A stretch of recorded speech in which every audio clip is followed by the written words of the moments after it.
Merci, Madame la Présidente, chers collègues. Tout d'abord, je voudrais remercier nos collègues Liliana Palihovici et Natasha Vučković pour excellent travail et pour les résolutions bien préparées. L'Institut de l'immunité est l'une des particularités du parlementarisme d'aujourd'hui. Il n'a pas été créé récemment et cependant il a ses racines profondes. Et ce n'est pas une coïncidence. Le député du Parlement national dans une société démocratique a le mandat représentatif confié par les électeurs qui les représentent. Il n'est pas de mandat impératif.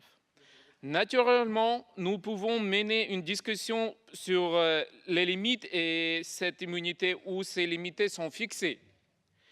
Pourtant, je suis persuadé que sa doctrine fondamentale figure dans le statut du Conseil de l'Europe et elle est également prévue par l'accord général sur le privilège et l'immunité du Conseil de l'Europe. Il est nécessaire à noter la liberté de déplacement, les garanties d'irresponsabilité judiciaire et générale qui protègent le parlementaire de toute poursuite judiciaire et non judiciaire pour leurs votes et leurs actions politiques, pour leurs opinions exprimées dans le cadre de l'exercice de leurs fonctions parlementaires. Le parlementaire ne peut pas être arrêté, sa liberté ne peut pas être limitée, il ne peut pas subir poursuite judiciaire ou de la juridiction nationale. Justement, cette dernière dimension, à savoir l'immunité supranationale, attire notre attention. Je voudrais citer l'exemple de notre collègue qui est aujourd'hui avec nous dans cette salle, mais encore hier, il avait été également arrêté et emprisonné par le régime sanguin de Poutine. Il s'agit de Nadia Savchenko.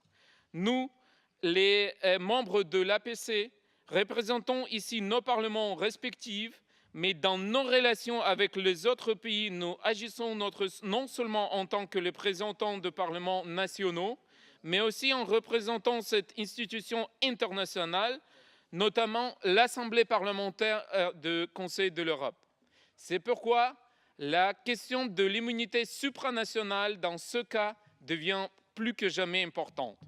Cet exemple de violation de ses propres obligations internationales par la Fédération de Russie, témoignant de l'absence de ce part du respect du institut de l'immunité parlementaire internationale, bien que ce pays, comme tous les États membres du Conseil de l'Europe, doit agir en conformité avec la disposition du statut de cette organisation et de l'accord général sur le privilège et l'immunité. L'immunité est irrévocable et inconditionnelle d'après sa nature, ce qui signifie que nous ne pouvons pas nous en priver volontairement et nous nous réjouissons depuis la première journée de notre mandat ici et comme le membre de l'APC. Nadia Savchenko a reçu le mandat représentatif après les élections parlementaires en Ukraine en octobre 2014. La délégation de l'Ukraine à l'APC avait été formée en décembre 2014 et son mandat avait retrouvé son approbation à la session de l'Assemblée parlementaire ici en janvier 2015. Donc, à partir de ce moment, notre collègue a été tombé sur la protection de l'Institut de l'immunité internationale. Pourtant, à ce temps-là, elle s'est retrouvée sur la poursuite judiciaire illégale de la Fédération de Russie. Bien sûr, si nous avions l'affaire avec une démocratie où le respect des droits de l'homme représente la valeur de la plus importante de cette évaluation, où le fonctionnement des institutions démocratiques sert de base pour l'État. Mais dans le cas d'un emprisonnement politique, l'Institut de l'immunité internationale pourrait réaliser sa mission protective. Je voudrais dans ce cas citer l'exemple de mon pays, l'Ukraine, quand sous la présidence de M. Kuchma, les autorités avaient été libérées la propriétaire d'un principal journal de l'opposition au régime de Kuchma au pouvoir après son élection dans le Parlement d'Europe. Encore une fois, je voudrais remercier Mme Palihovici et Mme Vučković pour un excellent travail. Merci beaucoup.